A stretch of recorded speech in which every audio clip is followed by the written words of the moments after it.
Bula Vinaka, and good evening to you all. Welcome to this special evening of Talanoa with the world-renowned global humanitarian leader, Sadguru Sri Madhusudan Sai. Service is the shadow of love, and under the guidance of this visionary humanitarian, service projects have magnified globally across 32 countries in the verticals of nutrition, education, healthcare, where everything is absolutely free of cost. This service mission is based on the timeless truth that we are all one world family, journeying beyond all boundaries. Sri Madhusudan Sai is on a compassionate pursuit to promote this idea of universal kinship and interconnectedness as he travels from country to country.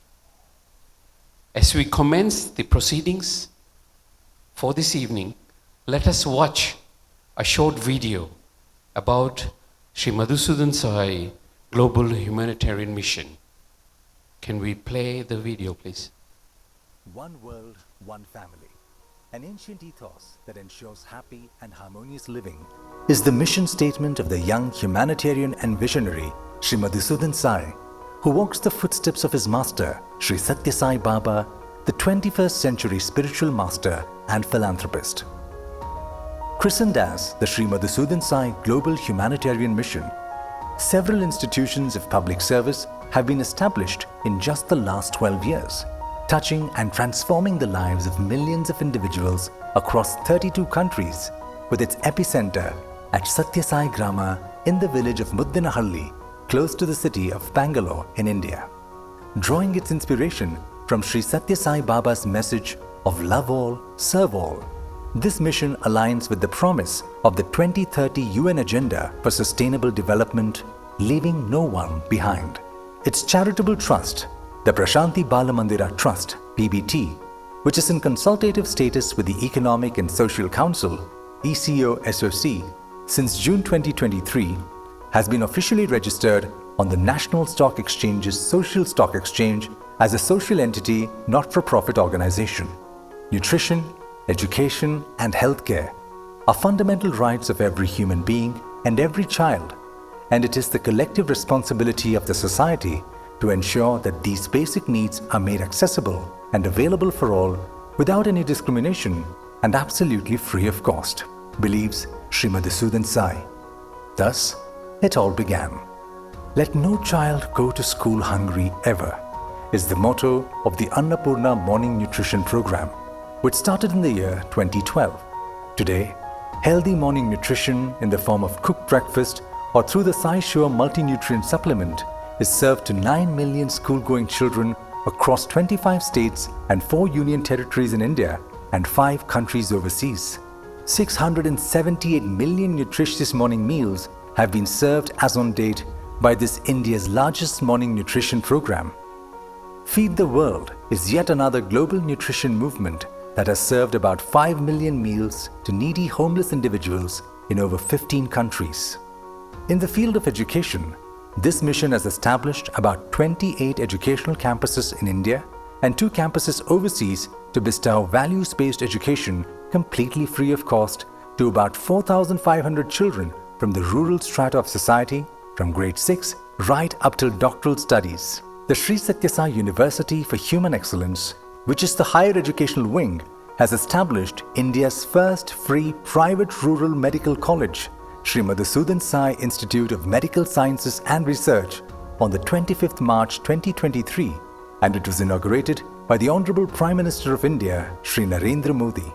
With the vision, in the rural, of the rural, and for the rural, the college has commenced with 50 students in September 2023, and it shall mold rural youth into capable and compassionate healthcare professionals to serve rural geographies. The university celebrated its second convocation on 3rd July 2023. Srimati Draupadi Murmu, the Honorable President of India, presided over the convocation and gave away gold medals to 17 students and conferred honorary doctorates to 5 eminent individuals.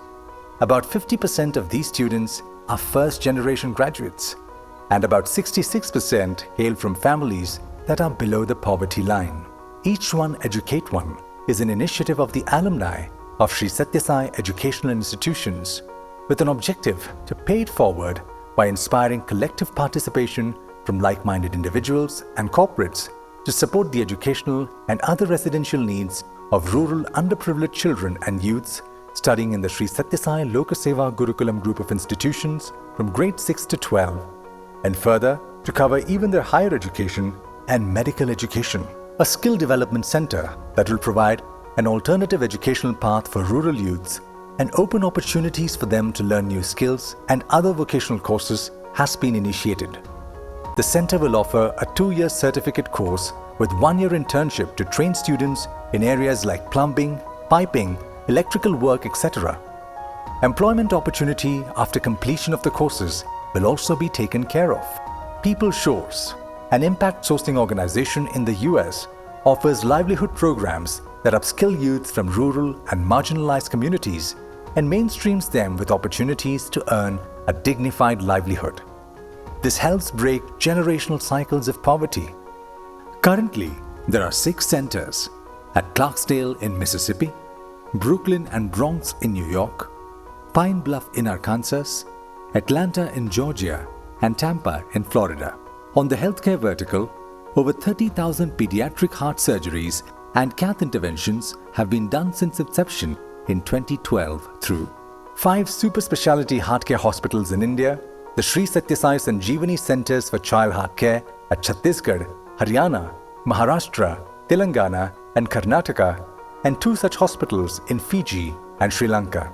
It is the world's largest chain of pediatric cardiac hospitals without billing counters. Conducting research, academic and training programs in pediatric cardiology, nursing, and allied healthcare services are other functions of these hospitals. 5 specialized Sri Sathya Sai Sanjeevani Mother and Child Hospitals, 15 Sai Swasthya Primary Care Wellness Centers, Sri Sathya Sai Arogya Vahini Mobile Hospital Services, Aruike Multi-Specialty Hospitals in Nigeria, Sathya Sai Sanjeevani Medical Center at Clarksdale in the Mississippi State of USA, 2 multi-specialty hospitals, Sri Sathya Sai Sarla Memorial Hospital in Karnataka, and Sai Arogya Multi-Specialty Hospital at Kuchipudi, Andhra Pradesh, are providing services completely free of cost to the needy. Sri Sathya Sai Sarla Memorial Hospital adorns an additional feather to its cap for being the teaching hospital for India's first free private rural medical college, Sri Madhusudan Sai Institute of Medical Sciences and Research. 11 centers for human development have also been set up across 10 countries for conducting several service and spiritual activities. In the last 12 years, 200 million USD have been invested globally for these benevolent acts of goodness through which several lives are being illumined every single day. Sri Madhusudan Sai says, "In a society, it is always about the survival of the weakest and not the survival of the fittest. We must develop this sensitivity towards the needs of the less privileged and must hold ourselves responsible for each other. Only then can we create an equitable society for the future generation. The onus is on each of us. For the inevitable truth is that every individual's prosperity depends on society's collective prosperity. After all, we are all one connected whole."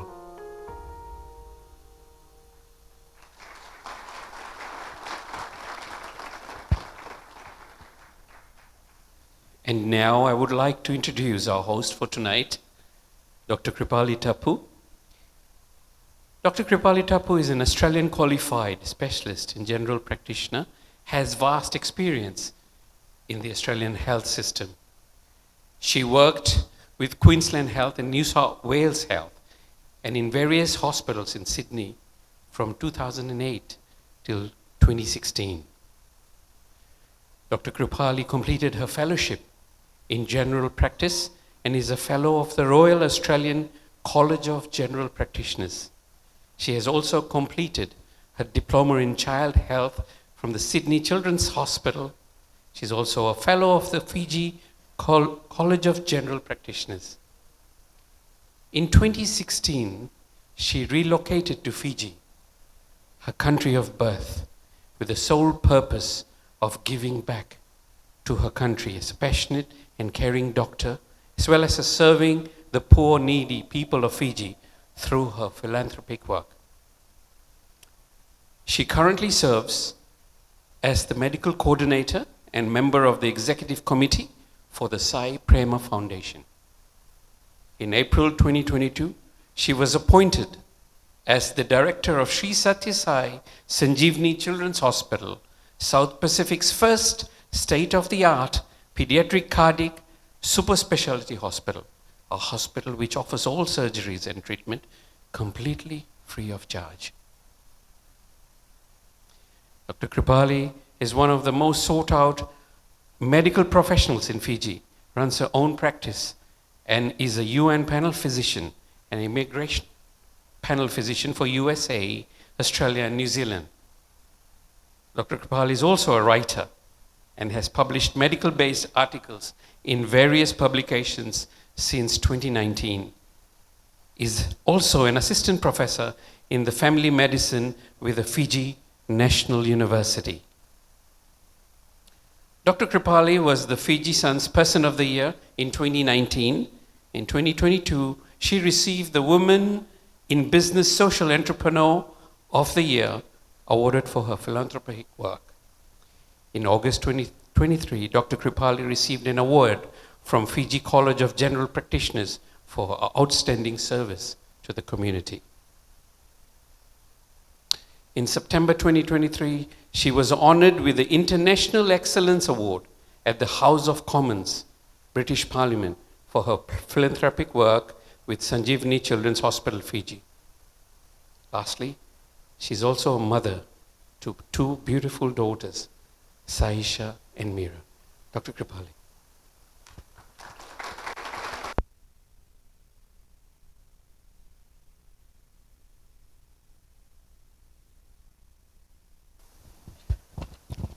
Thank you, Mr. Sunil Naidu, for the introduction. Nisambula, namaste, hello, and a very good evening to everyone seated today. Thank you for your presence. I'm truly delighted that we're able to have this Talanoa session with Sadguru, Sri Madhusudan Sai. For those who may not be familiar, Talanoa is a traditional word used in Fiji and across the Pacific to reflect a process of inclusive, participatory, and transparent dialogue. The purpose of Talanoa is to share stories, build empathy, and to make decisions for the collective good. The process of Talanoa involves the sharing of ideas, skills, and experience through storytelling. It is my great privilege and pleasure to host this Talanoa session on behalf of Sai Prema Foundation Fiji and the Sai Sanjeevani Children's Hospital. Thank you, Sadguru, for accepting our invitation. As the founder of the Sri Sathya Sai Sanjeevani Children's Hospital Fiji, you have been a constant inspiration to the members of the Sai Prema Foundation. Your philosophy is one world, one family. And this evening, we have all gathered here to understand how we can learn through this concept from you and how we can integrate this ancient thought into our daily lives. In fact, ladies and gentlemen, please allow me to acknowledge the presence of many individuals from Australia, New Zealand, the United States of America, Canada, and India, who have all embraced the concept of one world, one family idea in letter and spirit, and are supporting the Sanjeevani Children's Hospital here in Suva. We would like to extend our heartfelt gratitude for your generosity and your presence this evening. I now have much pleasure in inviting world-renowned global humanitarian leader Sadguru Sri Madhusudan Sai to join me on the stage.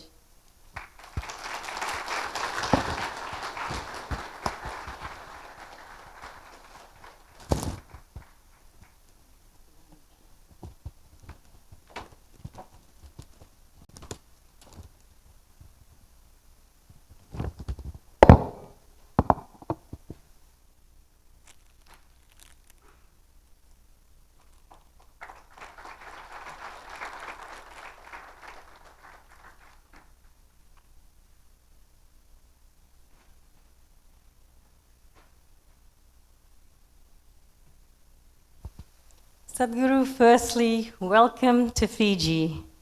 We are so delighted to have you here. Thank you so much, and Bula Vinaka. Namaste.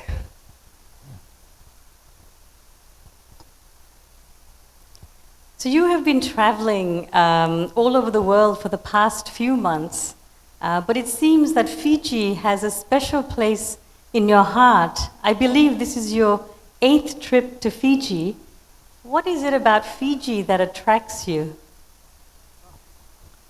What does not attract about Fiji, you can ask. That's simpler to answer. When you come to Fiji, when you land in Fiji, it says, welcome to our home. So Fiji feels like home away from home. And I think other than India, this is the only other place where I feel so many of us can come together to celebrate this feeling of a family. As even today in this hall, there are so many people from so many countries, apart from the Fijians who are already here. And this feeling of home, this feeling of family is something that I always experienced while being in Fiji. As you have seen, one world, one family is our motto, trying to bring people together, not as countries, not as communities, but as families, is the effort that we are putting. And I think Fiji is a place where everybody feels like a family. It's easier to explain this, it's easier to convey this. That's the main attraction, apart from the wonderful beaches, good food, and all the warmth and hospitality that Fijians offer. That's wonderful, and we look forward to you coming again and again and again to Fiji. Sadhguru, in its true definition, means the one who teaches the truth, someone who guides others on the path to achieve the same. And usually when people refer to a saint or a Sadhguru, they expect an old man with a long white beard to turn up, but you're a young and dynamic leader. Can you tell us about your journey, why you have chosen this path, and most importantly, what is this truth? I think more than I choosing the path, this path has chosen me. So that is the real truth. I was born in India, in the central Indian region. Now it is called Chhattisgarh. It's a very tribal, remote, rural kind of a place. And even today, for 70, 80 miles into tribal, rural areas, just like in Fiji, you don't find a nurse or a doctor or a good school or a hospital. Even today that exists. So having grown in such a place and then eventually made my way to study at Sri Sathya Sai Baba's institutions in India, which were offering free education, and that was the main attraction. Not so much about going and studying in a big institution, but because it was free, it was affordable. And therefore we went there, studied, and that's where I learned these ideals of love and service, which were personified by Baba, who was our mentor, who was our guru, a teacher, and in so many ways he took care of so many people, millions of people, by giving them drinking water in the arid area of Anantapur, which is very dry. He gave education. He built the first super specialty hospital, which was completely free for everyone. And he proposed to the world that education, health, water, food, these should not be commodities, these should not be traded, sold or bought. This really touched and transformed me, because I am a beneficiary of these wonderful seva projects, the great service projects. And eventually, as I finished my graduation, post-graduation at the university, I was guided by him to take to a life of service and inspired by his own ideals of love and service. After working for a couple of years in a corporate world, and finally I could get back to him and seek his guidance. And since then he has been guiding me, and he put me on this path. So as I said, when you are ready, a guru appears in your life. And when you are really ready, the guru disappears, they say. Because now you are on your own, you have learned what you had to learn. And so I learned under his tutelage, and now I'm guided by this ideal of bringing the world together, especially in these times where there is so much of strife, there is war, there are conflicts, there is still poverty and deprivation that exists in a world that is $100 trillion global economy. We still have people who do not have basics, and that is what we are working for. So this path chose me. But this is one side of it. The service is one side of the coin. The other side is spirituality. And to me, spirituality is simply selfless love and selfless service to all. While we may think of spirituality as a religious path where you worship a certain god, read a certain scripture, or follow certain customs and traditions, but I think of spirituality as a bigger, more comprehensive philosophy which teaches us to be selfless, which teaches us to be kind and compassionate, and all these should be actioned as selfless service to fellow beings. So the truth that I teach, the title that you mentioned, Guru means a teacher. Actually, not even teachers. The remover of darkness is Guru. Gu means dark, and Ru means the one who removes it. So when we are in dark, though things exist, we do not realize they exist. That's why we are ignorant. But if somebody switches on the light, knowledge happens to us. Nobody teaches us that these things exist. We just get to see them spontaneously because somebody has switched on the light. Likewise, a guru simply switches on this light of wisdom in our lives and helps us see our own truth in the light of that wisdom, who we truly are. And as I said, while we are all human beings belonging to different countries, races, ethnicities, communities and castes and religions, deep down we are all one connected whole as beings who are connected by these common values of compassion, kindness, love and service. So that is the truth that I go about teaching, apart from teaching the scriptures, which is a part of the work, but largely this idea that good is God and service is spirituality. And this is what we are teaching around the world, and as you see, a lot of people have been inspired. Hundreds of thousands have joined this path of service and spirituality. And now that has translated into so much good that is happening around the world, including here in Fiji. Thank you for all the good work that you're doing around the world in over 32 countries. I think we're so blessed and so privileged to have you, talking to us today. With the work that you're doing in India and it's and around the world, it's just truly phenomenal. How do you manage to work, across 32 countries and the different time zones as well? You can answer it better because you're working in Fiji for the same mission through Sai Prema Foundation. And how this work happens is because there are so many committed people around the world who work so hard because they're driven by this passion of compassion to serve the people. And in Fiji, I remember in 2015 when it all began as a small idea of providing free health consultations and medicines for people here in Fiji. With that started a small medical center, and eventually it has grown into a pediatric cardiac hospital, the one and the only in the entire South Pacific region, which also provides services absolutely free of cost to everyone. How did this happen? I think you and Sumit should answer this question. I do not know how did you make this happen. I only gave the idea. I suggested that something like this is needed. And if you can work together and make it happen, it will be great. And then this whole team came together. They formed the foundation, Sai Prema Foundation. And that's how this work began. And over the last 8-9 years, we have been working committedly to develop and grow this mission of serving more people. So I really have, as in Indian scriptures say, that they describe that supreme being as Sahasra Shirasha Purushaha Sahasraksha Sahasrapat Sabhumim Vishwato Vritva Atyatishtat Dashangulam. They imagine how God would be. A supreme personality who has thousands of hands, thousands of heads, thousands of eyes and feet, who encompasses everything and everyone, even exceeds that by 4 fingers, by 10 fingers is this. So the idea is that this all-comprehensive supreme source of goodness, that divinity is, manifests in all of you. And all I do is just trigger that, just light that spark, that bring that inspiration, and things happen. Whether there are Nigerians or Americans or Sri Lankans, Fijians or Southeast Asians, wherever we are working, they all have shown the same response to this one call to do good to humanity. And this is how so many good people join the mission. And so while I do travel because I must go around and continue to, whichever way, help people do good to others. Like I am here now in Fiji. But the truth is that it's the people in those countries, such committed good people, who are actually making this whole thing run.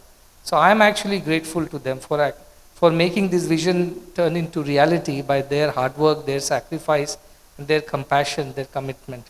That includes you, Sumit, and the rest of them from Sai Prima Foundation. So I, on behalf of everyone, want to thank you for working so hard.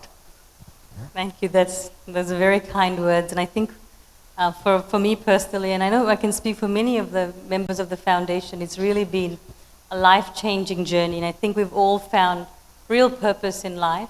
And personally for me, I mean, I left Fiji and I really didn't plan to move back to Fiji, but it was really your inspiration and guidance which drew me here. And I would say that, I have no regrets, and I'm so grateful to be here, to be able to help, my own country and be a part of this amazing, wonderful mission that you have, had the vision. So I think on behalf of everyone here, Sai Prima Foundation, and all the other members and all the guests here, we really thank you for this really incredible vision of one world, one family. Thank you.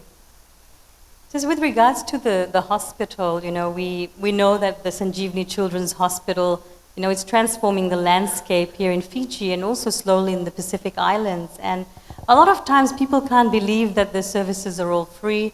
And sometimes they ask us, oh, really, is it free? Why don't you charge anything? And at least for those who can pay, I know that you've categorically said that nutrition, education, and healthcare, these are fundamental rights, and that you should not, they should be free to everyone, to every child that's born. So can you just expand on this philosophy of why everything in your global mission is absolutely free of cost? You're a mother, you have 2 wonderful, beautiful daughters. I'm sure you do a lot of work for them, waking them up, dressing them up, cooking for them, sending them to school, fetching them back. Did it ever occur to you that you can charge them for some of these services? Maybe for breakfast, maybe for some dropping and picking from the school. Did it ever occur to you? It occurred to no parent anywhere in the world. If it ever occurred to some parents that they are actually making an investment of which they will reap returns in future, I think they are not parents at all. So when I talk about one world, one family, we truly believe in it. It's a family member who is walking in through the doors of the hospital seeking some help. And when such a person walks in, the first thing that you need to do is to take care of the person by doing whatever is needed. Whether he can pay, not pay, today or tomorrow, all these are secondary considerations. These are not the primary ideas that we have. We think we have to help them. And in this mission, as you might have seen, mostly people from very, very poor and underprivileged backgrounds are getting benefited. 90% of our beneficiaries are those in our hospitals who seek medical care, who have probably less than $200 US dollars of income a month. I mean, with that they have to take care of a family of 4 or 5, educate their children, and should there be a medical emergency like this, they will be pushed into poverty further. So the only thing that we can do for them is to give them that service that they deserve, they need so badly, without charging them anything. And that relieves them, that saves them from falling into generational cycles of poverty. Because imagine if you charge one child for the heart surgery, and let's imagine that the parents somehow manage to pay the whatever the cost. I think in Fiji, a surgery like this, in these areas, like if you go to nearby countries, it will cost you 100,000 Fijian dollars plus. Imagine somebody who's earning, I don't know, $5,000 a month or something Fijian dollars. How would a mother or father give this kind of, whatever healthcare thing to their child? And even if they can sell everything and give, borrow and give, what is the fate of the other children in the family now? Now they can't get educated, they can't, just because one child fell sick, all other children also suffer the same fate. So the idea was that we never thought that charging was the solution. However, as you said, some people might be well-to-do and they might still come to our hospitals, but they don't come because we are free. They come because they feel the love, they feel the compassion, they feel ethical, moral values here. They know that they will not be shortchanged. They know that we have tremendous integrity in what we do. So we also have people who can pay for some of these services, but still we do not charge them because they're still our family. And many of them, sometimes on their own, they come.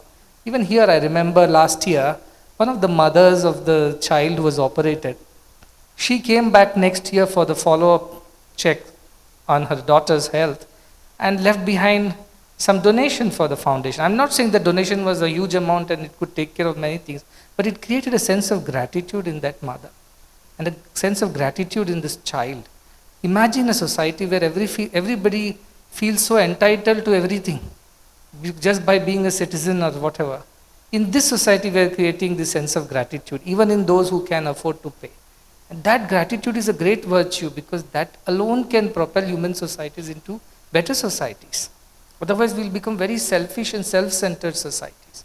So even those who can pay, and if they get it free, if their heart moves, they do come and contribute. If it doesn't, even then it has created a sense of gratitude in them, and which makes this moral fabric of society stronger.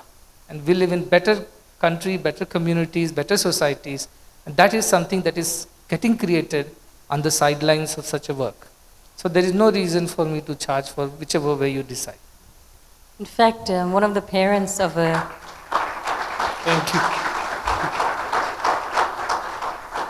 Just 2 days ago at our second anniversary event, one of the children who had surgery, his father came looking for me and said, "Look, I'd like to make a donation," and he brought a check and he gave it to me and he said, "We are so grateful that our son had surgery in the hospital, and so we want to make this contribution." So you're right, as you say, those who can afford sometimes make a donation, but many of them have no hope and cannot afford at all. So of course, I think what you say about not having a billing counter at the hospital at all makes complete sense to the people here in Fiji and also our Pacific Island neighbors. Also, coming to this, the world's first free medical college that you have built in India, I think you've shaken the medical world with this development, because this doesn't happen anywhere really in the world. Can you please share with us how you conceived this idea and how you executed it, and also your vision for the future, and especially with regards to girls and their education there? As we already know that we always believed education is not a privilege for those who can afford or pay for it. It is a fundamental, basic human right for everyone who wants to get educated should get education. And it is the collective responsibility of the society, not just of the government or the parents, to ensure that every child who needs or who deserves education is provided education. While we were already running schools and universities and providing postgraduate PhD programs for free, we did not start a medical college for a long time because it is far more intense and expensive to run a medical school than running a STEM kind of a course or graduate programs or postgraduate programs. But as we kept working in the rural areas across the world, not just in India, it's in Nigeria, Sri Lanka, so many places, we realized that there are no good doctors, nurses and paramedics in rural areas. There are good ones in the cities, but they cater to only a part of the population, especially those who can pay for it. But large populations around the world live in rural areas, and that's where we don't find good doctors, nurses, and paramedics. Now, if you investigate why this happens, you'll realize at the bottom of it all, it is the cost of medical education which is the determinant. Because you pay so much for your medical education, you have invested in so much of funding of it, that you need to recover that cost, and it is fair. You can't live with a student debt forever. You have to pay it off someday. Naturally, you will go and work in areas, in hospitals where you can earn well, because patients can pay well, and that's how you can pay off your debts. So this is the reason why there are no doctors and nurses and paramedics in the rural areas.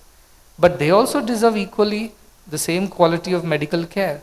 So how do we break this cycle of people coming and going to only urban areas and never returning to rural setups? So that is when we thought, if we make medical education free, there won't be the burden of fees, then children will be more open-minded to serve even in rural areas, because they don't have that pressure of a student debt. This is why we started with medical education being free, and this is just the first batch which has gotten in. They are so grateful. Some of these children's stories are heart-wrenching. They come from the families of daily laborers. Some of their parents have never been to schools and colleges. Still, these kids have fought their way all the way up to the topmost exam in the country, in India, to qualify for a medical school. They have studied in vernacular languages in rural areas where there is no internet, there is no good coaching or training institutions. Yet some of them are so bright that it would have been a shame if these children did not get an opportunity to get into this medical school. So we realize that this is the only way we can solve the problem of rural healthcare, by giving education free and creating a sense of gratitude and responsibility in these rural kids who come from these small backgrounds. And when they become doctors, nurses, paramedics, they will definitely give back to the society. And I'm already seeing that. So tomorrow, as we have already discussed, we are also setting up an institute in Fiji under the precincts of our own medical school, which will train nurses, paramedics, and other healthcare professionals. We also are planning to give scholarships for bright students here who cannot afford to pay for medical education or higher studies in medicine, so that they also can upskill themselves and acquire the required skills, and they can come back to Fiji and serve Fijians. So that is the only solution we found. To run these hospitals efficiently, we need right kind of doctors and medical professionals, and they will come from rural areas because they know the problems. But the only thing that stood in between them and serving their own societies is the cost of education. And once we remove that, you see you connected them to their communities, and you have solved a huge major crisis of healthcare in rural areas. So that was the major idea. I think that's such a wonderful model, because they really truly understand their communities. And when you get people from outside, they don't often understand. So really, it's such a great model that these rural children get to study and become doctors and nurses and medical professionals who then give back to the community. I mean, at the moment here in Fiji, we're also losing a lot of skilled medical professionals, doctors and nurses and medical imaging technologists. So we can see that it's quite a challenge in many parts of the world, but that's a wonderful solution that you've got there, which I think will help We almost everyone. lost you to Australia, but we are lucky we got you back. And look at what you have done to Fiji by developing and running this hospital. So this is what gratitude can do. Thank you so much. Now coming to women, Sadhguru, women's rights, we know they have improved over the years, but continued progress, it's not really guaranteed. In a time of escalating conflicts, we've got rising authoritarianism, devastating climate change impacts, and women face many issues that are related to education, work, healthcare, legal rights, violence, and much more.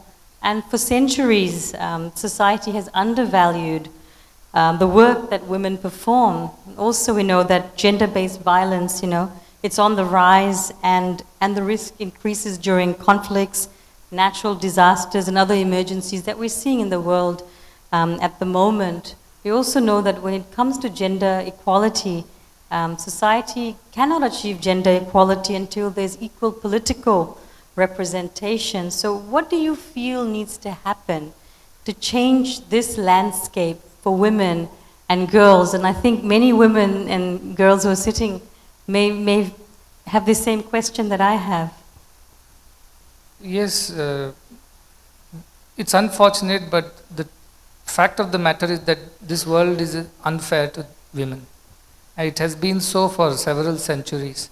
But if 21st century also turns out to be one of the many old centuries the same way, I think it will be even more unfortunate.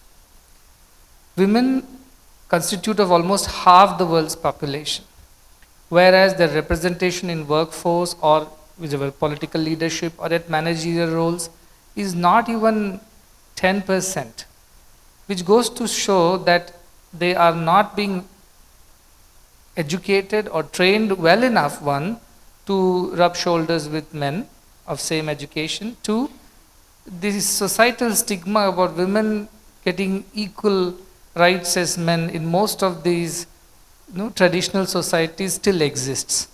In India, for example, girls are thought of, most of the villages, I'm not talking about all of India, but some places, they think it's a liability to educate a girl. Why should one spend money on girls' education? Because eventually she is going to get married off and go to the in-laws. And once she goes there, there is nothing to do with her. And that's how the societies have been. That's the case in Nigeria, that's the case in Sri Lanka. I've seen in many other developing societies in Southeast Asia, that has been the case, and many traditional tribal societies also. So women are thought of as those who need not get educated, and that's where the disparity begins. Because once you don't have the same kind of education, same kind of qualification, you don't get the same kind of respect. You don't get the same kind of rights. Because you cannot earn and contribute, and your work as women, what they do for the families, for everyone, it goes unnoticed. It's an unpaid work. It's a thankless job that they do all the time. But the moment you monetize it, you put price on it, and people start respecting them. So I'm not saying women should do only work. They also have responsibilities at families, which they can do better than men. So that can never be ignored. But then they also need the respect that they deserve. Unfortunately, the world recognizes the capacity to earn and contribute as the reason to respect someone. Most of the world. So what we did is that, first of all, in India and in Nigeria, we started the education institutions by prioritizing girl child. What do? Education is free, so the parents are convinced that they are not spending anything on the girl's education, so they should send the girl to the college. Schooling, most of the parents send to, because they're government school, they are generally free. But after 14 years of age, it is no more free.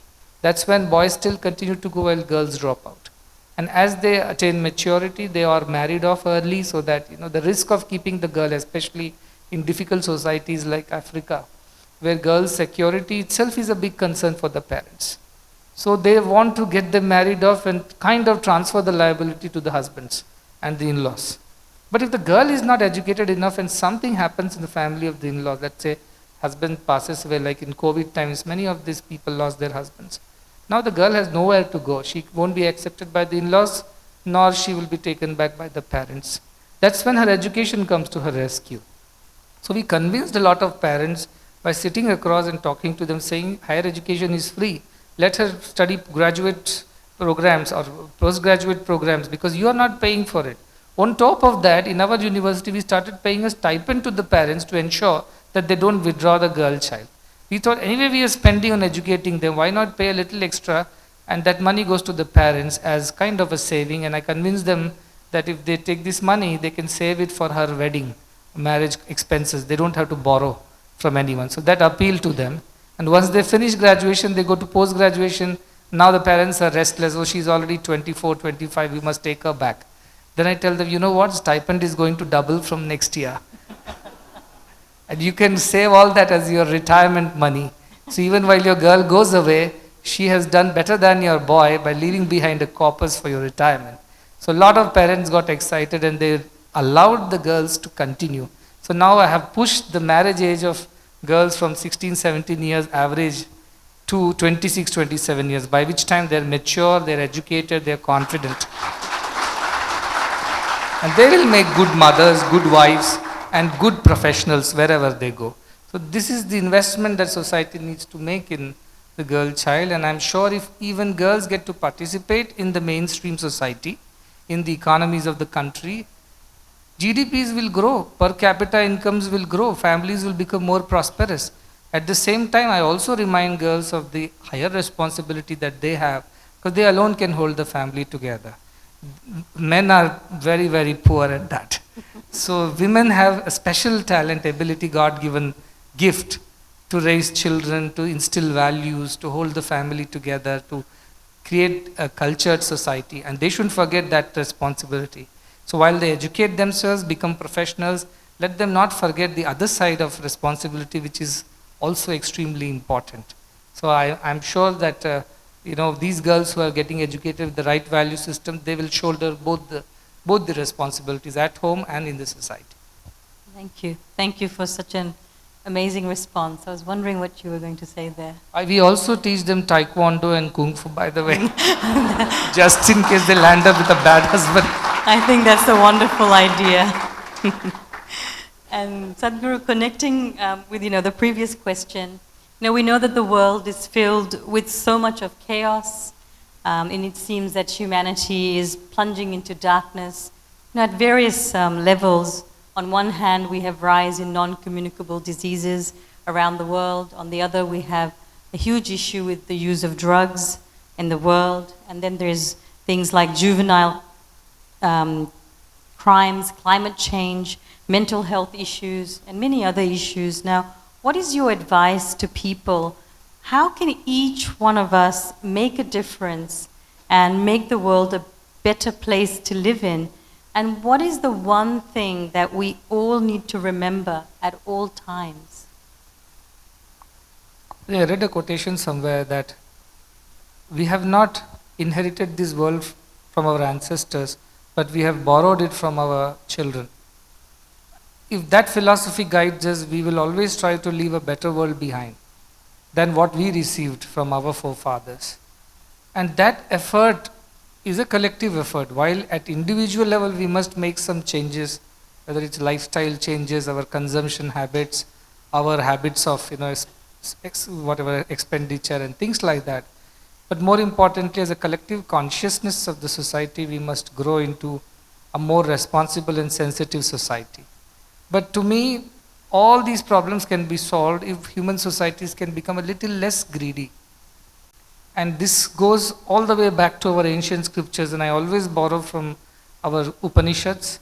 Ishavasya Upanishads, very opening verse says, it's an old Indian Sanskrit scripture, it's a part of the Vedas, but largely the philosophical part of it, not the customs and rituals part of it. And it says, everything is divine. Ishavasya idam sarvam. So what should you do once you know everything is divine? You must behave in a certain way. And what is that behavior? It simply says, give more, take less. That is the behavior that you should have once you know everybody is equal in this society. Whether you believe in God, divinity or not, at least as humanity we are equal. So when we believe in that idea, we must give more and take less. If we just do that, all these issues will be solved. The climate issues, the poverty issues, whatever other social crimes, wars, conflicts, all these will start getting reduced. Why? Because everybody is thinking of how can they give more and take less from the society. And societies will naturally become sustainable. So this idea is spiritual idea. This idea is the idea of compassion and sacrifice. And the societies which don't learn to sacrifice for each other, they will not sustain. They will fight and kill each other sooner or later because of their selfishness. And that is why we are at the verge of such, I do not know, the war is, more and more people are getting involved into it. And unfortunate that even in 21st century, with so much of progress, we are still warring and we are still fighting for the same old causes that we fought for centuries ago. And this is unfortunate. Why? Because as a society we haven't learned much about sacrifice, about giving, about being compassionate.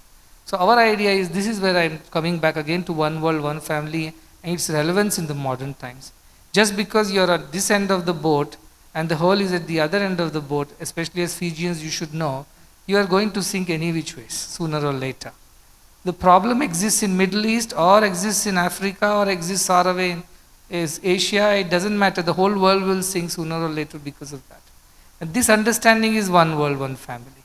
That a member of family suffers somewhere, collectively we will suffer someday, sooner or later we will suffer. And that is what is happening. and we don't invest in our future of children, and we don't educate them, don't teach them morality and values, they'll become criminals.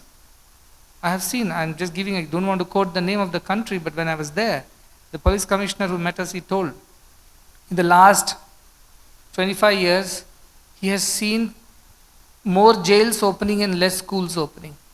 There are more jails, schools are shutting down and jails are coming up. And all jails are so full that now for petty crime like, hitting somebody on the road or stealing somebody's pickpocketing or something, they don't even put you in the jail because there's no place in jail. So they just, kind of warn you and leave you with small fine. There are countries which are paying more for the people in the jail. Then I thought that money could have been invested in education of the people. I'm sure developed countries spend anything between $15,000 to $20,000 to just keep a criminal in a jail. In that money I could have educated 4 children for the year, or maybe even more. This is where we are making mistakes as a society, as governance. If we invest in education heavily and invest in the whole world's education, because militancy can happen in another country and be easily imported to your country in today's times. It's not necessary that your own people will be militants. So you have to look at the welfare, well-being of all societies across the world. And that's where we have to come together as humanity, as governments, as policymakers, as communities, as influencers, to bring the society together with this one family, that we are all in it together. If we grow together. If we perish together. Therefore, it is that situation that we have come to, but there is a ray of hope. The ray of hope is, at present, there is a large number of young people in the world who haven't learned these old tricks. It's better now to educate them and teach them the right value system so that when they grow up, they'll create a better world. So that is our hope. Almost 5 billion youngsters around the world, they have the ones who need to be taught, educated, and given this idea of one family, that we have to work for each other's welfare. I think then a couple of years down the line, things will look different from what it is now. And we will leave behind a better world than what it is now.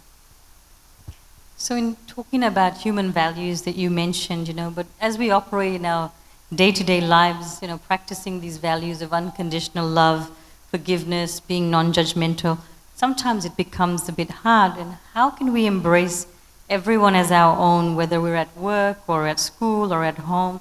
And how can we practice these innate values at all times? And more importantly, for a brighter future tomorrow for our children, what can we do? I think when you work with your colleagues, family, or same age group people or seniors, put yourself in their shoes and think from their point of view once. Then you understand things better. You develop more empathy, more compassion, you become more accommodating. And remember how many times you have been forgiven for your follies, your faults, and that's why you could come this far. Somebody showed compassion to you, somebody showed kindness to you, when you probably didn't deserve it so much. And that's what built you from inside, and that's what brought you this far. And you have to do this for somebody else. You can't just do this for the person who had initially done for you. You have to pass it on, pay it forward.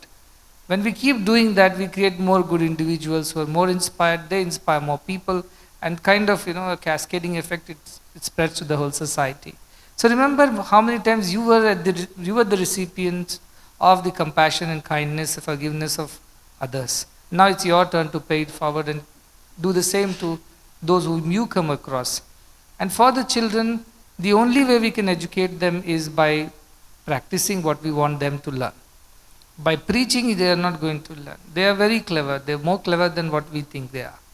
They can easily see through this dichotomy, see through this hypocrisy of the elders, where they say one thing and do another thing. They might not say it on your face for the fear of consequences, but they know in their heart of heart that I have all these elders who are hypocrites. They say one thing in public and they do another thing in private, so I don't believe in them. But when we practice what we want them to learn, what we preach, that's when they will also learn these values. And that's how we create a better generation for the future. So the onus lies on us. Again and again I go back and say, don't point fingers at others. And don't try to find faults with others and put the responsibility on somebody else. Look at yourself first. Look at the man in the mirror. Talk to that man. And then you have answers to all these questions. And you will find out that most of it begins with you. Once you change, people around you change, and it changes everybody else. So practice what you have, what you want others to practice. Second, remember all those moments in your life when somebody had shown kindness and compassion to you. Now it's your time to pay it forward and show the same to somebody else. You may decide whether it is fair or unfair, but the very idea that give more and take less, when I am saying, here also it is about giving more. Give more love than what you receive from others. Help more than what help you receive from others, and that will transform people around you. Sadguru, You can clap, you can clap. a big round of applause, please. Sadhguru, you talked a little bit about religion and spirituality a little earlier on. Sometimes it is confusing, and I think often people get confused about the difference between religion and spirituality. Can you speak a little more about that? Most of the religions were founded after a particular person or a particular philosophy which was promoted by a group of people or something like that. You see, it had an origin somewhere. Spirituality had no beginning and there is no end to it. Now, how I differentiate between the two is religion is like a school, let us say, where there are a set of rules, there is a principle, there are subjects to be taught, there is a uniform, there is a schedule, and everybody needs to follow that. So that's religion for you. Whereas spirituality is that knowledge which is being taught in that school. Whether I learn science in Fiji, in Fijian language, or learn science, basic sciences in India, in Indian language, or in America, I'm going to learn that sun rises in the east and sets in the west. That knowledge cannot be changed, whether I learn in whichever school. So that knowledge is the spirituality part of it, whereas how it is delivered is the religion part of it, with the rules and regulations. It helps. Religion helps you, like schools help you to remain disciplined, to stay focused, to not while away your time, to focus on what is being taught. And when you learn together with so many people, there is better outcome. So schools have their role. Similarly, religions have their role. But that is not the end of it all. If you go to school and learn it all wrong, then that school is of no use. So religions have to be careful in what they are teaching in their whatever schools. And while the customs and traditions may be different, how do we eat and talk and wear and worship, but the deeper idea that basic values of compassion, kindness, charity, forgiveness are there in all religions. The only issue is that they only want to show it to their people and not beyond them. It's like one school only interested in winning the match, and if anybody else wins the match, they're enemies. But the idea of sports was not that. The idea was to celebrate it together. So as long as every religion is open to the idea that these values of kindness, compassion, charity, forgiveness, which are being taught by all religions, are common values across, and it should transcend the narrow boundaries of this religion and that religion, then the whole humanity is going to be absolutely in harmony. The problem starts when these schools start competing with the other school while they teach the same subject, but somehow they want to say that they are superior in some way.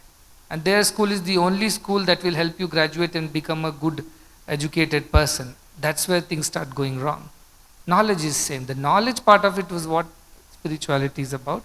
The schooling or the whatever the structure part of it is the religion.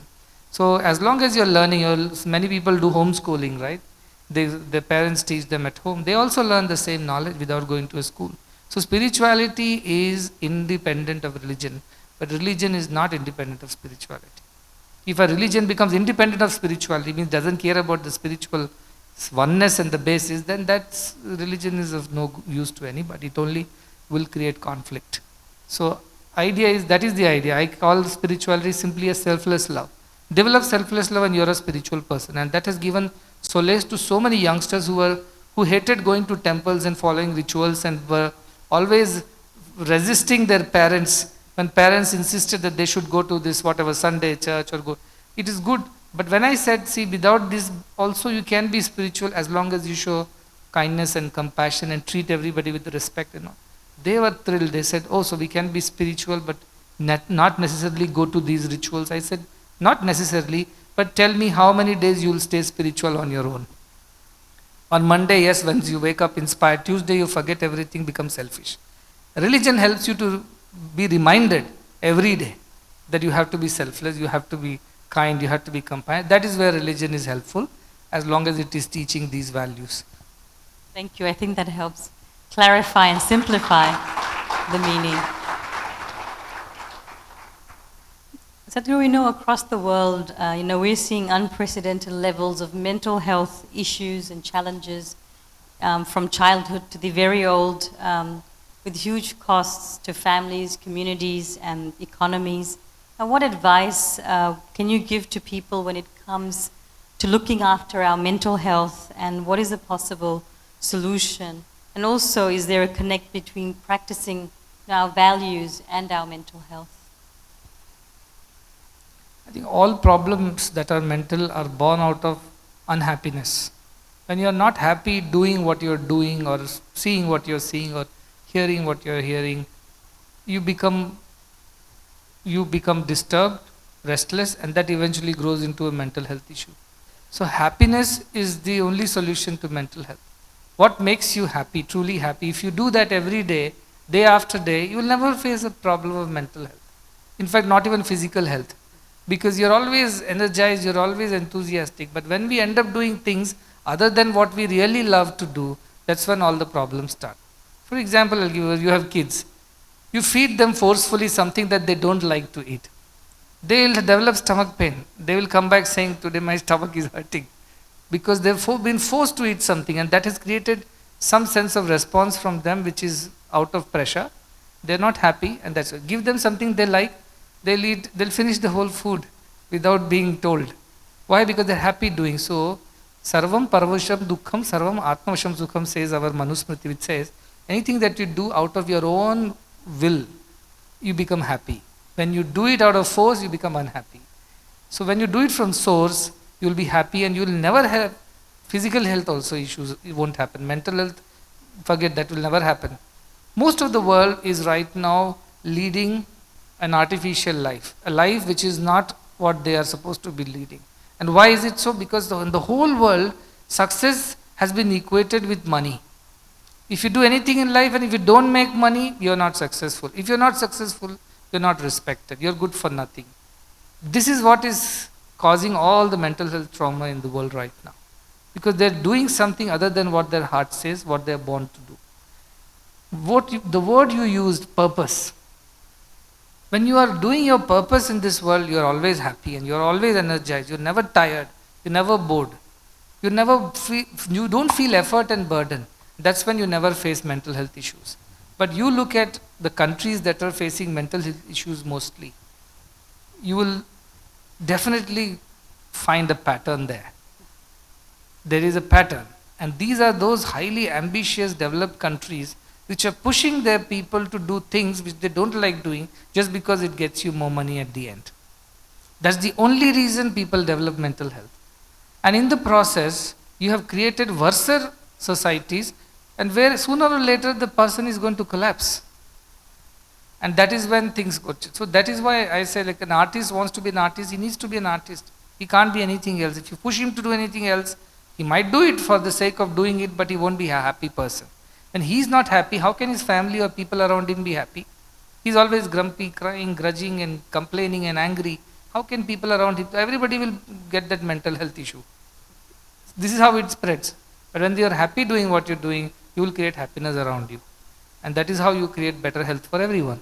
So how do we do that? As parents, as schools, as society, we have to take responsibility of ourselves and our children and allow them to express themselves the way they want to express, what gives them joy.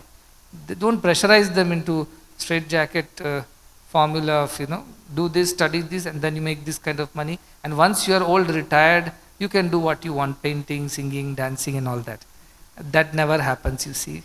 And that is where they live a whole life under such pressure and develop all these kind of psychological issues. Then they go to doctors who have no cure, no solution. They can give medications to calm them down, but they can't remove the problem. The problem is because they're doing something which their heart does not agree with. So unity, India has a formula for mental health. It says Trikarna Shuddhi, means keep your thought, word and deeds in harmony. Think, say what you think, do what you say. No mental health issues will happen to you. Unless you are born with some, wrong wiring or something which could be a congenital issues, for which there are hospitals who will set it right. But otherwise, it is simply the disharmony between what you think, what you say and what you do which is causing all the stress and issues of health.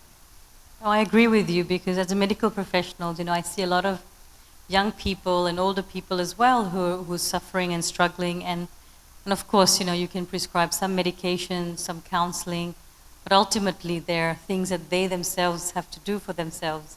And be happy, I guess, is that purpose that we talk about in life. And I think, being part of this global mission, I think it's helped me in terms of helping my patients, because you can't make anyone do what they don't want to do, but really just helping them understand who they are and what brings them happiness, I think really helps. So I think what you said about the thought, word and deed truly resonates a lot. And I think if we can all follow that, that will really make a difference to all of us in terms of our mental health.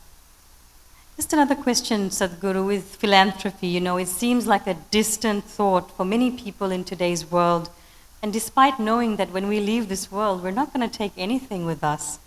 Sometimes it's really difficult for those people who have a lot of money, a lot of resources to part with this. Now, in your opinion, how can this mindset change? How can there be a shift in this sort of thinking? I think self-preservation is at the bottom of the problem. Everybody wants to preserve themselves. This is an animal instinct that we have brought from our evolutionary pattern. So when you think money is the way to preserve yourself, naturally you want to accumulate at least some of it to be safe. And that's understandable, that's agreeable. Nobody is saying you don't eat and you feed somebody and you die starving. This nature does not allow that. No society asks you to do that. But you don't overeat, right? If you overeat also, you suffer and you may die too. So overdoing things is the problem. So what you need-based living is perfectly okay. Greed-based living is what is causing the issue. That's why you have to have that spiritual bent of mind. This idea that anyway you don't need it, when you go, everything will be left behind. So people say, yes, so I have written my will. When I go, I'll leave things behind. Don't ask me anything right now. Because I may need it anytime, who knows? So you can never convince them with this logic, you see, because they will always say, yes, whatever is left behind will be left for the society once I go. Right now, don't ask me. But this idea, need-based living, changes everything. I need this much of food. I have hunger for this much food. My stomach can only take so much, so I eat so much. I don't overeat just because I have more money and I can buy more food. You will hurt yourself. You will harm yourself. Likewise, excess of anything harms us. Anything in excess harms us. And excess of wealth also harms us, because in India, there is a very, a joke is there. It says, Put kaput to ka dhan sanchay, put saput to ka dhan sanchay. Why you need to save money if your son is a good son? Because he will earn it for himself. And why should you save money if your son is a bad son? Because anyway he will squander it. So just do what is needed for you and your children. Don't keep storing, thinking that I'll leave this legacy inheritance behind, and that's why my children will be grateful. You never know. So making charity as a part of your life in a disciplined way is the right approach. See, philanthropy itself means love for humans. Anthropos and philos. Philos means to love. Anthropos means humans. You should love each other. That's where you sacrifice for each other. And what is the sacrifice I'm asking? Not cutting your personal comfort or going overboard. Just that which you don't need for yourself, or maybe your children don't need it. At least that part goes to the society. And when we have been given better abilities, better opportunities, because of which we are doing better in life than most of the other people, it will be very selfish to just not look back and see how many people are left behind. Somebody has to go back for them as well. And that's a part of our duty as human societies. Unfortunately, we have forgotten that. Most of us think we have paid taxes, now it's government's job to take care of all those who are left behind. I'm working hard, I have earned my money, I need to enjoy. All right, but at the same time, you must be conscious that that is not sufficient. If it was sufficient, it would have solved all the problems of the societies by now. We need to go a little more beyond the call of duty And if each human helps another human in the society, I think that's all. We don't need more than that. But being too greedy is at the root of all the problems. And unfortunately, the societies celebrate wealth, they celebrate success as wealth, which is not the truth. Because I have met a lot of wealthy people around the world. They are very successful, very wealthy, but very unhappy. So in my eyes, they are very, very poor. Because the children don't talk to them. They don't talk to themselves either. Because they just don't have that feeling. All the time they spent earning money and now preserving it all. So my feeling is that just living by your need is the best way. If God has given you the abilities to earn more than your need, then it can go for somebody whose need is greater than yours. That is what I was telling from the scriptures. It says, do not take another man's wealth. And people think another man's wealth means you do not steal, do not defraud, or do not do criminal things. But it simply means whatever you don't need, it belongs to somebody whose need is greater. And this is where these spiritual ideas help us to take the right kind of decisions, and that is what I am promoting around the world. Thank you, Sadguru.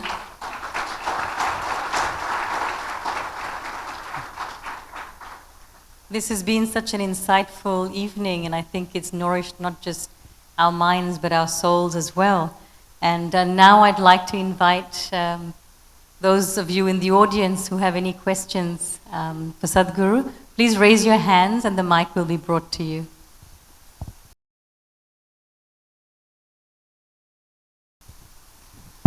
Thank you so much for all the enlightenment. I've just soaked it all up. I was fascinated with what you said about mental health. I see abuse and trauma as a huge disruptor of a lot and an interrupter of a lot of things you suggest. So a woman's love for her children can be interrupted by trauma that she faced as a child through abuse. Men and women engage in a lot of violent conflict, and that can be because of abuse that they faced as children.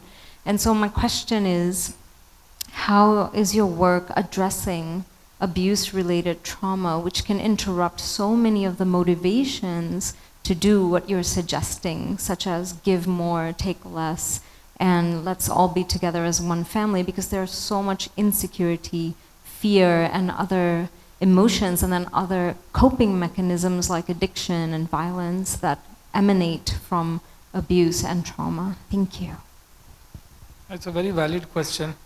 And I've heard this not just in Fiji, but across the world in many small developing countries, and even in developed countries. Maybe it doesn't come out there in the open, but it is there. The domestic violence, which is born out of childhood traumas or their, whatever personal opinions and things like that, they do interrupt their ability to love and care for each other, because they have that baggage that they carry all the time. So how do you get rid of that? See, it can only be done with they receiving more love from others. See, love is the only solution at the end. If I was not loved as a child, I do not know how to express my love to another child. I do not know. Unless I have experienced love, it's difficult for me to express love to another person. Because I do not trust easily, I do not believe in people, I do not believe in being loving. That is their childhood. Unfortunately, a lot of parenting has gone wrong in the last couple of decades, and that's led to this issue.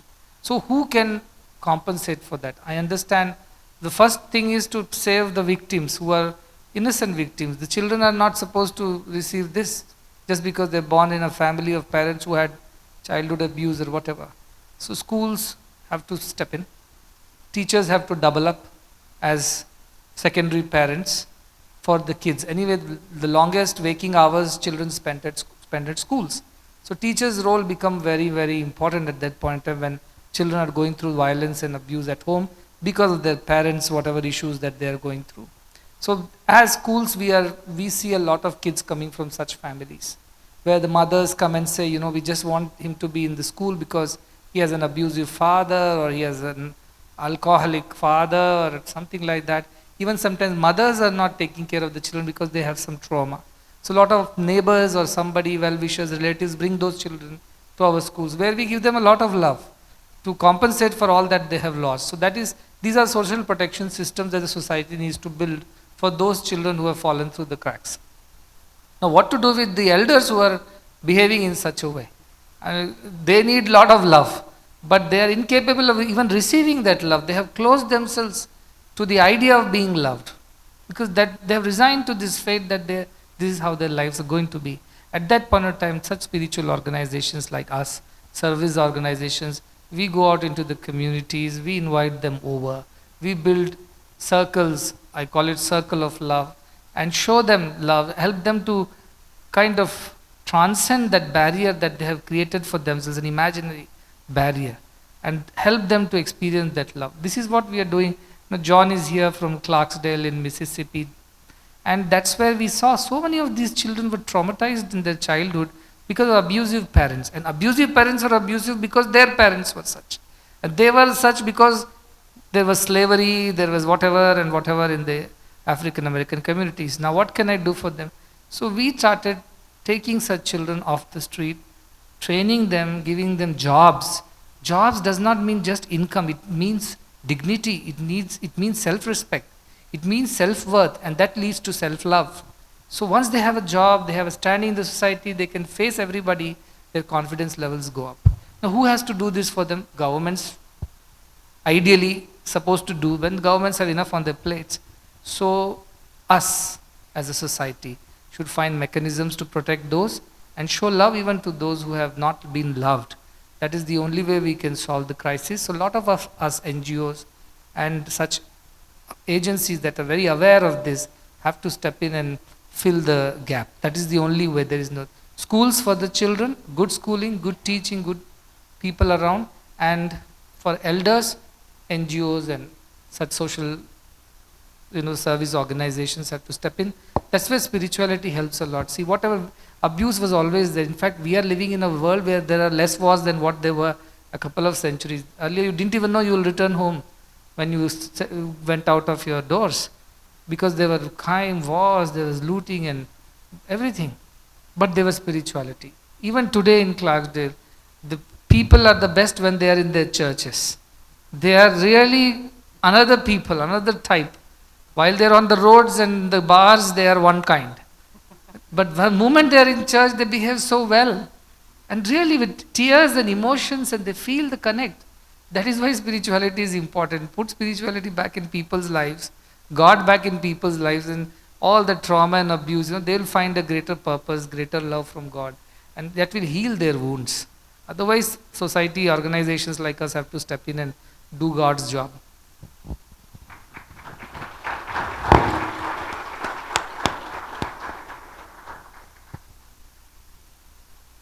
Are there any other questions? Please raise your hand and the mic will be brought to you.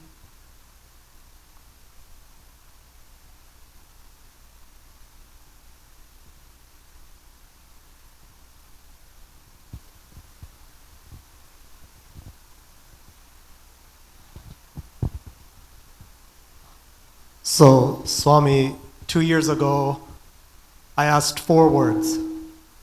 How can I help? And maybe it was 1.5 years ago, but it completely changed my life and our family's life. And we went on probably the greatest adventure of our lives. And first, I wanted to thank you for that out of gratitude. The second thing is, now that I've asked the 4 words, how can I help? I'll ask on behalf of the whole group, how can we help more? What more can we do for the Children's Hospital Fiji, for the other initiatives that you have with nutrition, healthcare, education? What more can we do, or what can we do? Those who have done nothing yet, but are in their hearts something is stirring. So what more can we do? What can we do to help? I'm sure in this room everybody is doing some good somewhere in their own way, as per their own capacities. I won't believe that anyone in this room is somebody who doesn't do any good to anyone. So you are already doing good, keep doing that good. That is the first thing. Whatever you're doing, continue doing it, and if possible, do more. And if it's possible for you. That is in general. Be a better person, better version of yourself, and strive for it consciously. But for the Sai Prema Foundation, obviously this is, if you are Fijian and you have some relationship with Fiji in terms of being associated with any of these things, I think it's a great initiative, and it's not an easy task. As you know, it is both resource intensive as well as labor intensive project. And you can, if you are doctors and medical professionals and healthcare professionals, or you know people who are healthcare professionals who have the heart to come and do service voluntarily, please encourage each other to do that. Couple of hours a week or a month would go a long way in helping us expand our services, especially to the remote island. You know, it's not that there are no children with congenital heart disease. They don't even know. Most of the time these children, when they come back huffing, puffing from their schools, the parents just ignore them, saying that, oh, simply this is a drama, he's simply making fuss, doesn't like going to school, so he's just trying to find excuses. They don't even realize that the child has a real problem. So a lot of work we do in screening and reaching out and creating awareness. Please do so if you have the capacity to do that. Or if you are a medical professional, you are most welcome to participate in the medical work. This apart, we also have educational programs. Value education is something that we are taking very seriously, because in school somehow this idea that children also have to be taught these other value system is gone. Most of the time is spent in covering their academic curriculum and things like that, or teaching them other life skills. But this human side of it, the soft skills, are not being taught. So we also have a program in value education, and we have a nice place near Pacific Harbor. That's where the center is, where we also teach values. We upskill teachers and train them, train the trainer kind of programs. So please participate if you can. Send teachers, send parents, send kids who can also learn these things. Out of school hour program this is. Finally, the resource wise, yes, if you have a penny to spare, please contribute to a cause like this, which is so very necessary, especially because this is the only hospital in the whole of South Pacific. If you had few choices, I would have suggested please go and do something more if you want to do. But for the whole of South Pacific, for the poorest of the poor, especially the children born with congenital heart diseases, this is the only hope. There is no other hospital, including the government hospitals, which provide this service. So naturally, this hospital needs to sustain itself, grow, so that it can provide these services to more people. And as I said, we are also looking at upskilling and training existing hospital staff of government hospitals, nurses and others, so that they can do their job better. And when we find there is something lacking there in terms of any infrastructure required, we will also try to support those places. So you have several ways to do that, but do pay a visit to the hospital to begin with and understand what goes on, how it goes on, what does it take to do what we do. It's not possible for everybody to build and run hospitals. It's not everybody's cup of tea.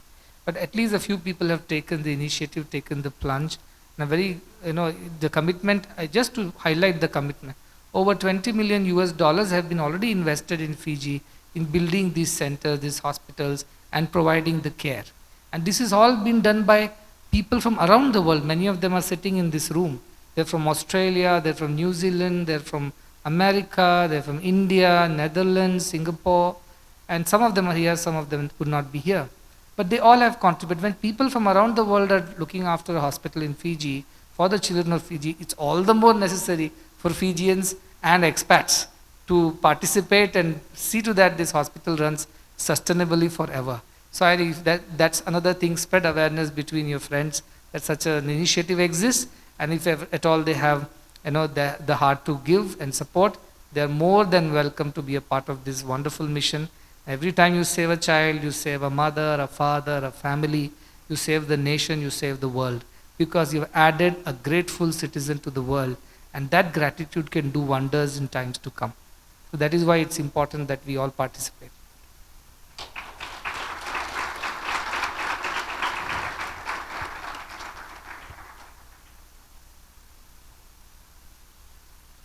Are there any other questions? Maybe we'll take one more question.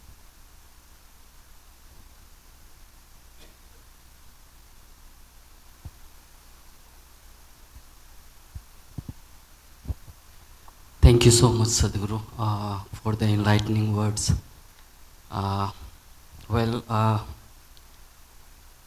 We can, think of some answers to certain questions that were asked, or we can imagine to our own, the extent of knowledge that we have. But it really broadened, our mind. The way you shared and the words and thoughts you shared today. I would like to, in the same line, and with this same intention that it will further broaden my thinking, I would like to hear from you about, there are people, since I work in mental health sector, and there are people, like few minutes ago we were talking about hoarding and accumulating wealth. And these people have their real concerns, like when I grow old, right? And the world is changing because of this economic model that the world has adopted for progress and development. So people, especially those people who are growing old, they are also concerned whether their kids will be there to look after them. So they have some, obvious concerns for accumulating, hoarding things, so that these resources that they have accumulated will help them in taking care of themselves when they grow old, in terms of the needs that will be there in that age group. But if you look at the other side, you do not know how much to hoard, how much to accumulate, and there are times even and conditions where even if you are a billionaire, when that time comes, nothing is, no much. Whatever amount you have saved, even if you are a billionaire, that amount might not be sufficient for saving you. So I would just like to know your thoughts on that, because I just said that, we can imagine, we can think from our side, but hearing from you really broadens our thought. You bring different perspective. Thank you so much.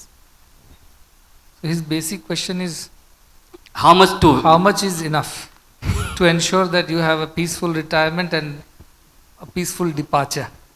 That's correct. Without any hiccups. Yeah, I understand the concern, especially with nuclear families, with children being abroad, and parents living on their own. Naturally, they have to look after themselves, and one way they can do is that if they have enough resources that with which they can pay for their health care, their comforts, their security, their conveniences, they'll have a peaceful retirement life. That is the basic idea. That's why savings are important, retirement savings are important. That's been told in all places. In fact, in India they say whatever you earn, divided into 4 quarters, and each has a role. 1 quarter of your wealth is to spend on yourself, your upkeep and maintenance and things like that. 1 quarter you must invest in the future, that is educate your children, and hopefully your children will look after you, no guarantees, but at least you must make that investment. A quarter you must pay your debts. It means you must pay your debts to the society, to parents and to the government. And 1 quarter of it you must do charity. This was the basic idea. So a quarter of whatever you earn was always going to go for charity, apart from whatever 3 quarters you use for various purposes, but that part has gone missing because of this pressure. If I give away, then what will be left for me? But my question is that if you don't create better society by investing in them, do you think you will have a peaceful retirement? You will have criminals living all around you. You never know who will break into your house and do what to you, and this happens all the time. Elder abuse, or even the thefts are very common, because they're elderly people, they can't physically look after themselves, so there are people who disturb them. Second, even if you want to pay for a healthcare cost, if you don't have good nurses, they treat you like so badly because you are bedridden and you're paying the nurse for whatever, but she treats you so badly, which happens. What will you do with all the money? Would it get you the love and compassion and the care that you were trying to purchase with the money? And how much will you pay for it? Security, your personal security, you live in a safe society, you're okay. If you're not safe, you'll have to hire and invest in security guards all around you. Because after all, you're elderly and lonely, anybody can harm you. Now, where is the end to what you can pay and get? There is no end. The better solution is create better society, so that your retirement is mentally also peaceful, not just physically. And for that you must invest in the future of your societies, like education, healthcare, upskilling people, making them better human beings so that you have good people surrounding you while you are old. And that is what I am encouraging. So a part of your thing should go into developing the societies into better societies, because anyway there is no guarantee. Who can say I'm only going to die at 90, only when my whole retirement savings will be used up? We never know. Who has seen tomorrow? But at least a disciplined approach to investing in societies to make them better, so that should God bless you with a 100-year-long life, there shouldn't be a war during that tenure, there should be inflation, there shouldn't be government collapsing, there shouldn't be criminals all around. At least that is ensured. So for that sake we must invest some part of it in developing the society through right channels.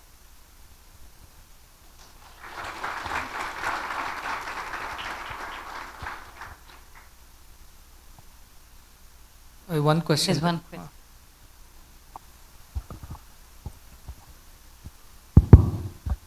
Thank you, Swami, for igniting the spark in all of us to have joined this global humanitarian mission. I work as a consultant surgeon at the Sri Madhusudan Sai Institute of Medical Sciences and Research.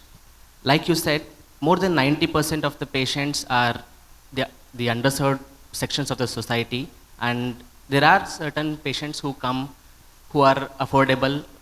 They come up looking at the infrastructure and the healthcare facilities that we have at our institution. The latest beneficiary being my own mother. After having landed at Fiji, 2 days into it, my mother fell ill and she developed very high-grade fever.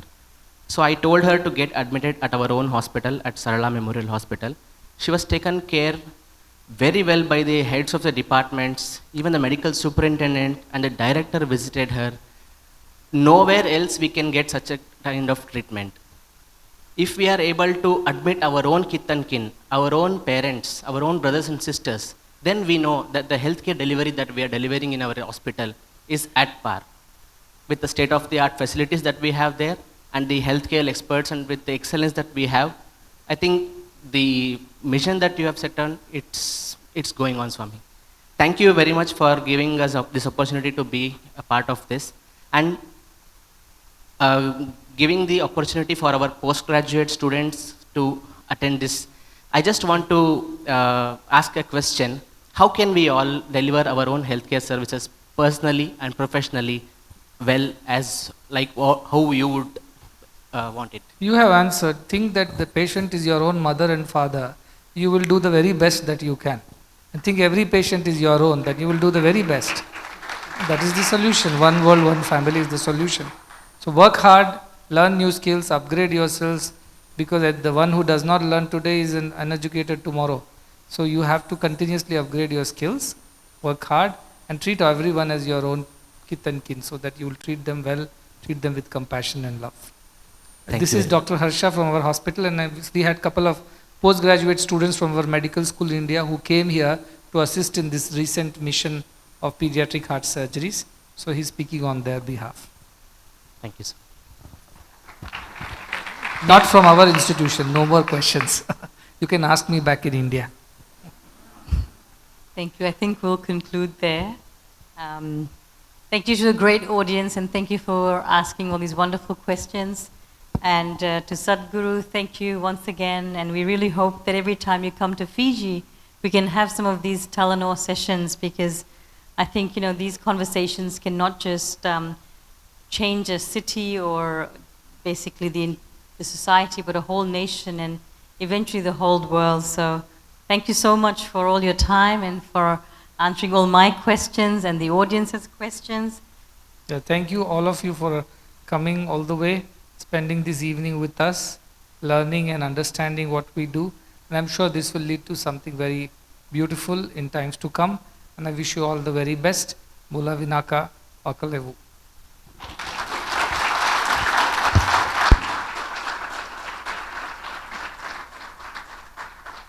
So with this, we conclude our Talanoa session today.